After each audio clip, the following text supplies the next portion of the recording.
In the UK, there are calls for single-use vapes to be banned. France has plans to ban disposable vapes, and Australia has already banned all forms of vaping unless you have a prescription. But what exactly is it about them that have both health professionals and environmentalists calling for an outright ban? Vapes were originally designed as an alternative to conventional smoking, and many people have switched to vaping in a bid to give up smoking cigarettes, in the belief that it is less harmful than traditional cigarettes as it does not contain tobacco, which itself contains the majority of the cancer-causing chemicals. Although vapes don't contain tobacco, the health consequences of repeatedly heating and inhaling these chemicals into the lungs is relatively unknown, with some evidence suggesting there is potential to cause harm. Some flavourings have been banned in the US due to the harmful chemicals being added. For example, cinnamon-flavoured vape juice was considered one of the most toxic flavours as it contains cinnamon aldehyde for the cinnamon flavouring. This chemical can cause lung issues if inhaled, and is known to damage white blood cells. Inhaling the chemicals from heated plastics is also known to be a health hazard. So from a health point of view, vaping is not good for you, and I could devote a whole video just on that, but I'm going to be looking at the environmental issues surrounding their use. There are two main types of vape. One is single use, which are often referred to as disposable, and there are also rechargeable ones where you just change the cartridge. Rechargeable ones can last up to a year and so are less of an environmental problem, but vaping has become more popular and the convenience of disposable vapes means that the use of them is on the rise. In the UK, a survey in 2022 showed that nearly 14 million single-use vapes were bought each month, which amounts to 167.5 million a year. In 2023, this number has doubled to nearly 31 million single-use vapes being bought per month, which amounts to 369.6 million per year. In the survey, 73% of UK vapers said that they throw away their single-use vapes and do not recycle them. In 2022, 5.4 million single-use vapes were thrown away per month. That is enough to cover 22 football pitches in a year. In 2023, 5 million single-use vapes are being thrown away per week. This is a four-fold increase in just a year. It equates to 8 per second being discarded. This increase is partly explained by including 16 and 17-year-olds in the survey. The legal age to be able to buy a vape and use it is 18, but as anyone who lives in the UK and who listens to the news knows, vaping amongst our children has become a big issue, and I know children as young as 13 who are using vapes regularly. And this is only in the UK. I had a bit of a problem finding statistics from the US. The most up-to-date information I could find was a soundbite stating that young Americans are throwing out 5 vapes per second, which amounts to 150 million vapes annually. This was a survey of 15 to 24-year-olds and is missing a huge number of people who vape. So I'm assuming that the US is throwing out a lot more than 5 vapes per second. And of course, there is vaping occurring all over the world, and it is a growing market. In 2022, the global vape market was valued at $22.45 billion and is expected to rise with an annual growth rate of 30.6% from 2022 to 2030. This is not a problem that's going to go away anytime soon. The environmental problem of vapes lies in what they are made of. The device body, mouthpiece and cartridge are made of hard plastics. As the cartridge has contained the vape juice, which contains nicotine, it cannot be recycled with other plastic waste, as nicotine is a toxic chemical. Nicotine is in fact a neurotoxin that has been used as a pesticide and is considered a hazardous waste.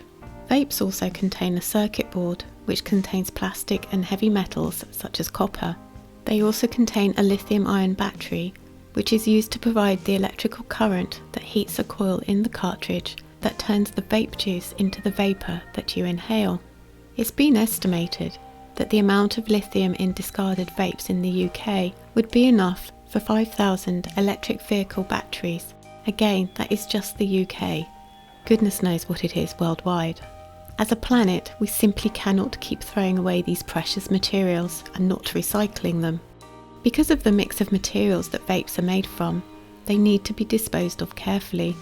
If they go into a normal rubbish bin, they pose a risk of both an explosion and fire risk in waste and recycling facilities or rubbish lorries.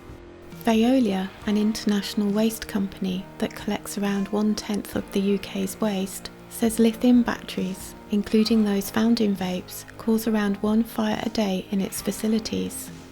They need to be disposed of in special bins, which contain a mineral called vermiculite to reduce the risk of fires. From there, they can be taken to special recycling facilities, where they then have to be dismantled by hand.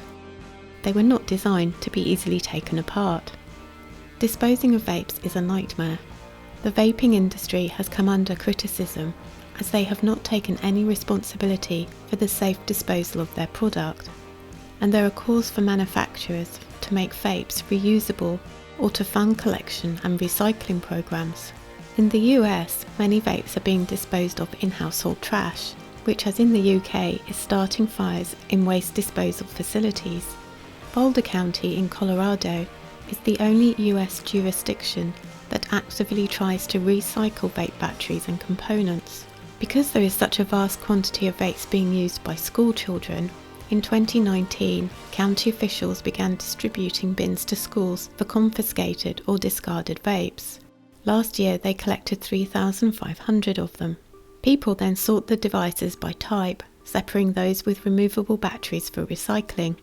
Because the batteries in disposables are so difficult to remove, they are not removed from the vapes. Instead, the whole device is shipped to Arkansas, where Veolia burns them very slowly so as not to damage their incinerators. Earlier this year in the UK, Veolia launched a national vape collection service to help provide safe disposal and recycling.